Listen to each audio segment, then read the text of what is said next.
Hi there everyone, my name is Colin and I just wanted to do a quick tutorial on how to add this sort of sunlight glow or artificial light into your landscape scenes using Photoshop.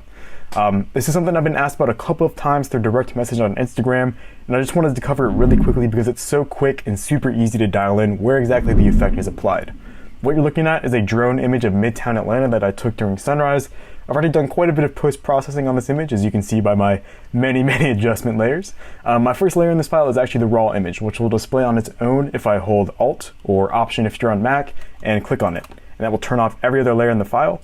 You can see that because this was taken during sunrise, I have some soft low light present in the image that's coming in from the left side here. And at this point in the post-processing, I just want to slightly amplify that. I also have some blank space in my canvas. That's purely a result of the perspective adjustments I've made to the image to make sure my straight lines in my buildings are actually straight. Holding Alt and again clicking on this layer icon will turn back on all the other layers. And scrolling back up to the top here, at the top of my layer stack, I have a stamped layer where I've done some content-aware fill to correct the gaps that were left by my perspective adjustments. This is probably something I should have done right after my initial raw adjustments, but I guess I was feeling particularly rebellious while I was editing this. But to correct for my Photoshop sins and use best practices and kick this tutorial off, I'll start by hitting Control-Alt-Shift-E or Command-Option-Shift-E on Mac, which will create a new stamped layer that brings all of the adjustments I've made thus far into a new layer. And it essentially acts as a new image that we can manipulate. I'm going to rename this new stamped layer Sunlight Glow for clarity. And then I'm going to change the blend mode of this layer to screen, which effectively brightens our image by bringing up the image's black point and increasing the brightness of everything that is not already white. So I'm going to go down to screen. And then the next step is to go up top here to filter, blur, and then over to the right to Gaussian blur. Using a lower blur radius for your Gaussian blur will create a harsher effect or harsher lighting. Using a higher radius will create a softer effect or softer lighting. I usually use something around 100 pixels, which is what I'm going to use here, but it's up to your personal tastes and what you experiment and find best. So I'm going to hit OK with 100 pixels entered in the text box.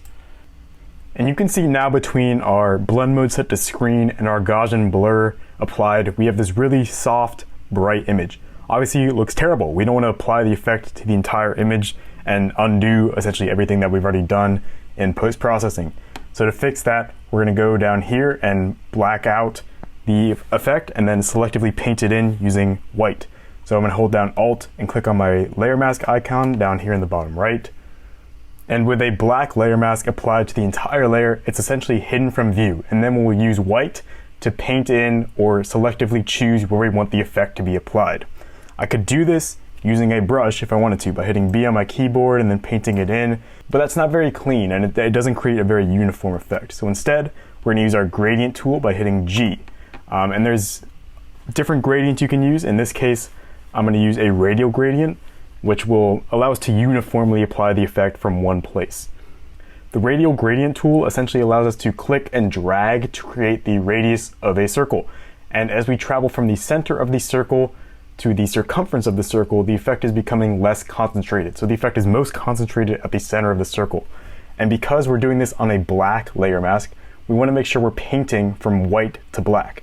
And that's done by making sure we have this gradient selected up here. And after we've made sure that we have white to black selected and our radial gradient selected, which is the second option, I'm going to hold down Shift and doing that, make sure the line segment is straight. And I'm going to click and drag from the sun, which is where I want the effect to be most applied. And then I'm going to drag out to this building for now.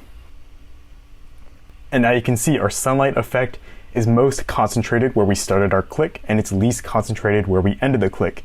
And you can see, looking at our layer mask, we have this circle effect now. Obviously this is way too strong and we're going to dial that back in a future step.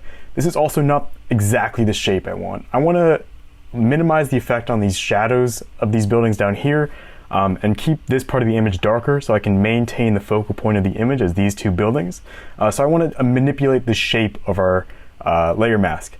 To do that and manipulate the shape of the layer mask without also affecting the shape of our underlying layer, I'm going to click this chain link between them, which will allow me to affect one without affecting the other. So now they're independent of each other. and I'm going to hit Control T on my keyboard, and you can see the circular gradient that we've created is now selected. I'm going to right click and hit Distort so I can change the proportions of our circle, and I want to bring this further out along the horizon to affect more of these buildings. And as I said previously, I'm going to bring this up out of the shadows of some of these buildings. And with those adjustments made, you can see our layer mask is now more of an oval, and the effect is not so circular anymore. All right, finally, I'm going to hit Enter. And because the effect is still too strong, and I've already made some adjustments to the lighting previously in my post-processing, I'm going to bring down the opacity of the effect. And usually something around 15 or 20 is what I like to go for. You can see this is still pretty strong at 30, so I'm going to keep going down. And 15 seems about right. It's a subtle touch, but it slightly creates more atmosphere and mood in the image. So turning that off and on, you can see it's very subtle. Thank you all so much for watching. Hopefully this was helpful. If you have any questions or comments on how I can improve, please leave them below and I'll do my best to assist.